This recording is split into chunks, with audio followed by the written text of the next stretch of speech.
Study rider return চ্যানেলে সকলকে স্বাগত। আজ ষষ্ঠ শ্রেণীর রায় মার্টিন প্রশ্নবিচিত্রা 2025 এই বইটি থেকে পেজ নাম্বার 223-এর পরিবেশ ও বিজ্ঞান বিষয়ের দ্বিতীয় পর্যায়ক্রমিক মূল্যায়নের 13 নম্বর স্কুল অর্থাৎ বেলদা প্রভাতী বালিকা বিদ্যাপীঠ এবং জেমো এনএন হাই স্কুলের প্রশ্নপত্রটি আমি তোমাদের সাথে আলোচনা করব। এর আগে 12 পর্যন্ত স্কুলের প্রশ্নপত্র আমি সমাধান করে দিয়েছি। তোমরা যারা সেই ভিডিওগুলি দেখোনি তারা অবশ্যই দেখে নিও।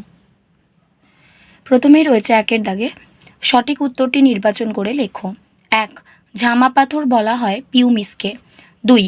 প্রাকৃতিক গ্যাসের প্রধান উৎস হল মিথেন। 3. তড়িৎ প্রবাহের একক হল অ্যাম্পিয়ার। 4. পোড়া চুন ও জলের বিক্রিয়া হলো। এখানে কোন শক্তি কোন শক্তিতে রূপান্তরিত হয়? রাসায়নিক শক্তি তাপ শক্তিতে রূপান্তরিত হয়। মানুষের অচল অস্থিসন্ধিটি হল মাথার খুলি। প্রদত্ত কোনটি লব্ধ রাশি নয়? দৈর্ঘ্য। একটা ফুটবলকে মাঠের ওপর গড়িয়ে দিলে তা কিছু দূর গিয়ে থেমে যায়। ঘটনাটির জন্য দায়ী হলো ঘর্ষণ বল। জমাট বাঁধা লাভাই হলো আগ্নেয় শিলা। জলের আয়তন মাপার জন্য তুমি মাপনী চোঙ ব্যবহার করবে। হৃৎপিণ্ডের সংকোচন ও প্রসারণ নিয়ন্ত্রণ করে হৃৎপেশি। কোনটি জীবাশ্ম জ্বালানি নয়? প্লাস্টিক। নখের কোনা ভাঙার কারণ হলো এ ও বি উভয়ই অর্থাৎ ফ্লুরাইডের বিষক্রিয়া, ক্যালসিয়ামের অভাব। 2-এর দাগের শূন্যস্থান পূরণ করো। 1. এসআইতে বলের একক হলো নিউটন। 2. তামা ও টিন মিশিয়ে ব্রোঞ্জ নামক মিশ্র ধাতুটি তৈরি হয়। 3. 1 কিলোপাস্কাল সমান 1000 পাস্কাল। 4. খাদ্য পিরামিডের এক একটি ধাপই হলো এক একটি পুষ্টি স্তর বা ট্রফিক লেভেল। 5. বুক ও পেটের মাঝখানে মধ্যচ্ছদা পেশি থাকে। 6. বাম নিলয় থেকে বিশুদ্ধ রক্ত মহাধমনী দিয়ে সারা শরীরে ছড়িয়ে পড়ে। 7. একটি চৌম্বক পদার্থের নাম হলো লোহা। 8. এসআইতে উষ্ণতার একক হলো কেলভিন। 3-এর দাগে এক কথায় উত্তর দাও। 1. ম্যাগমা কি? মাটির যত গভীরে যাওয়া যায় চাপ এবং উষ্ণতা তত বাড়ে। পৃথিবীর গভীরের চাপ আর উষ্ণতা এতই বেশি যে সেখানে পাথর থাকে তরল অবস্থায়। একে বলে ম্যাগমা। 2. কোন জাতীয় শিলা সবচেয়ে কঠিন হয়? পরিবর্তিত শিলা। 3. বৃদ্ধি পরিমাপ করা হয় কোন যন্ত্রের মাধ্যমে? অক্সানোমিটার। 4. ত্রিপত্র কপাটিকা কোথায় থাকে? ডান অলিন্দ ও ডান নিলয়ের মাঝে। 5. আঙুলের পরিবর্তে আলপিনের সাহায্যে বেলুন ফুটো করা সহজ হয় কেন? আঙুলের পরিবর্তে আলপিনের সাহায্যে বেলুন ফুটো করা সহজ হয় কারণ আলপিনের ক্ষেত্রফল অপেক্ষাকৃত কম হওয়ায় উৎপন্ন চাপের মান বেশি। 6. জলের গভীরতার সঙ্গে চাপের সম্পর্ক কি? গভীরতা বাড়লে চাপ বাড়ে। 7. অ্যালুমিনিয়ামের একটি আকরিকের নাম লেখো। বক্সাইট। 8. ফুটবলে কিক করলে কোন বল কাজ করে? ঠেলা বা ধাক্কা বল। 9. একটি স্পর্শহীন বলের নাম লেখো। চৌম্বক বল। 4-এর দাগে রয়েছে পার্থক্য লেখো। 1. উৎপাদক ও খাদক। বিষয় 1 নম্বর হচ্ছে সংজ্ঞা। উৎপাদক যারা নিজেদের দেহে নিজেই খাদ্য উৎপাদন করে এবং প্রাণীদের খাদ্য তথা শক্তির যোগান দেয় তাদের উৎপাদক বলে, যেমন সবুজ উদ্ভিদ। খাদক যে সমস্ত জীব তাদের জীবন ধারণের জন্য উৎপাদকের ওপর প্রত্যক্ষ বা পরোক্ষভাবে নির্ভরশীল তাদের খাদক বলে, যেমন প্রায় সমস্ত প্রাণী। 2 নম্বর হলো সৌরশক্তি আবদ্ধ করার ক্ষমতা। সৌরশক্তিকে সরাসরি নিজের দেহে আবদ্ধ করতে পারে উৎপাদকেরা, আর 2-1টি নিম্ন শ্রেণীর প্রাণী ছাড়া খাদকগুলির অধিকাংশেরই এই ক্ষমতাটি নেই। 3 নম্বর হলো প্রকারভেদ। উৎপাদকের কোনো প্রকারভেদ নেই। খাদক বিভিন্ন ধরনের প্রকারভেদ দেখা যায়, যেমন প্রথম শ্রেণীর খাদক, দ্বিতীয় শ্রেণীর খাদক, তৃতীয় শ্রেণীর খাদক ইত্যাদি। 2 নম্বর পার্থক্য আগ্নেয় শিলা ও পাললিক শিলা। বিষয় 1 নম্বর হলো সৃষ্টি। আগ্নেয় শিলা উত্তপ্ত গলিত ম্যাগমা জমে এই শিলা সৃষ্টি হয়। পাললিক শিলা সমুদ্রের তলদেশে পলি সঞ্চিত হয়ে এই শিলা সৃষ্টি হয়। 2 নম্বর বিষয় শিলার প্রকৃতি। আগ্নেয় শিলা প্রাথমিক শিলা বলা হয়। পাললিক শিলা একে গৌণ শিলা বলা হয়। 3 নম্বর বিষয় হলো কাঠিন্য। আগ্নেয় শিলা খুব কঠিন ও ভারী হয়। পাললিক শিলা নরম ও হালকা উভয় প্রকৃতির হয়। 4 নম্বর হলো জীবাশ্ম। আগ্নেয় শিলায় কোনো জীবাশ্ম নেই, পাললিক শিলায় জীবাশ্ম দেখা যায়। 5-এর দাগে যে কোনো 8টি প্রশ্নের উত্তর দাও। 1. খাদ্য শৃঙ্খল কাকে বলে? যে পদ্ধতিতে সূর্য থেকে প্রাপ্ত শক্তি উৎপাদক থেকে পর্যায়ক্রমে খাদ্য সম্পর্কের মাধ্যমে বিভিন্ন প্রাণীগোষ্ঠীর মধ্যে প্রবাহিত হয়ে শক্তি প্রবাহের ধারাবাহিকতাকে বজায় রাখে তাকে খাদ্য শৃঙ্খল বলে। উদাহরণ হলো গাছের পাতা, তাকে খাচ্ছে পতঙ্গ, পতঙ্গকে খাচ্ছে ব্যাঙ, ব্যাঙকে খাচ্ছে সাপ, সাপকে খাচ্ছে ময়ূর।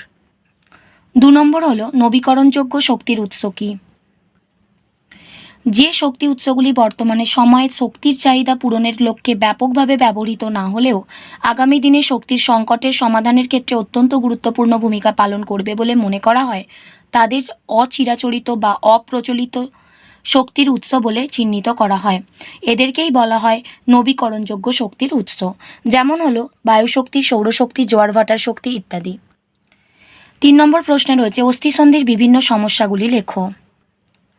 অস্থিসন্ধির সমস্যা। 1 নম্বর হলো গেঁটে বাত। ইউরিক অ্যাসিডের কেলাস অস্থিসন্ধিতে সঞ্চিত হলে অস্থিসন্ধি ফুলে ওঠে, স্থানটি লালাভ রঙের হয় এবং গরম হয়ে ওঠে, রাতে তীব্র যন্ত্রণা হয়। 2 নম্বর হলো রিউমাটয়েড আর্থ্রাইটিস।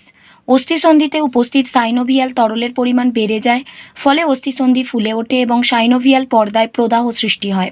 3 নম্বর হলো অস্টিও আর্থ্রাইটিস।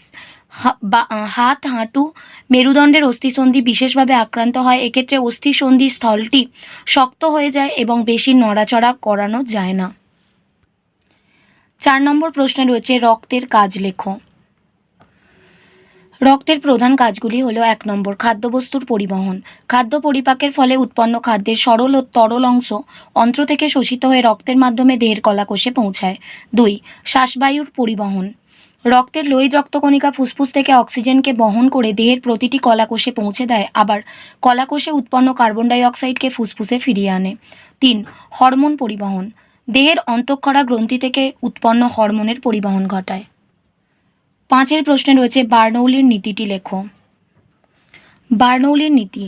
যে স্থানে কোনো গতিশীল গ্যাস বা তরল বেশি বেগ নিয়ে চলে সেই স্থানে ওই গতিশীল গ্যাস বা তরলের চাপ কম হয়। এটি বার্নৌলির নীতি নামে পরিচিত। পরের প্রশ্ন, প্রথম শ্রেণীর খাদক কাকে বলে, উদাহরণ দাও। যেসব প্রাণীরা সরাসরি উদ্ভিদকে খাদ্য হিসেবে গ্রহণ করে তাদের প্রথম শ্রেণীর খাদক বলা হয়।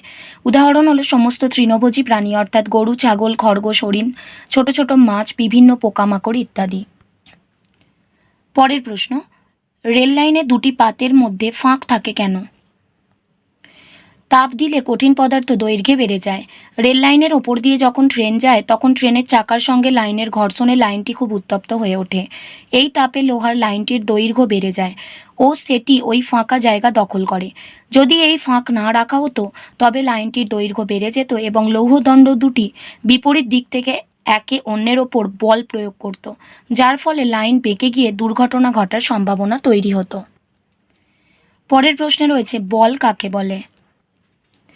বাইরে থেকে প্রযুক্ত যে কারণের ফলে স্থির বস্তু সচল হয় বা সচল বস্তু স্থির হয়, বা গতিশীল বস্তুর বেগের মান ও দিক পরিবর্তিত হয়, অথবা কোনো বস্তুর আকৃতি বা আয়তনের পরিবর্তন হয়, সেই কারণকে বল বলে।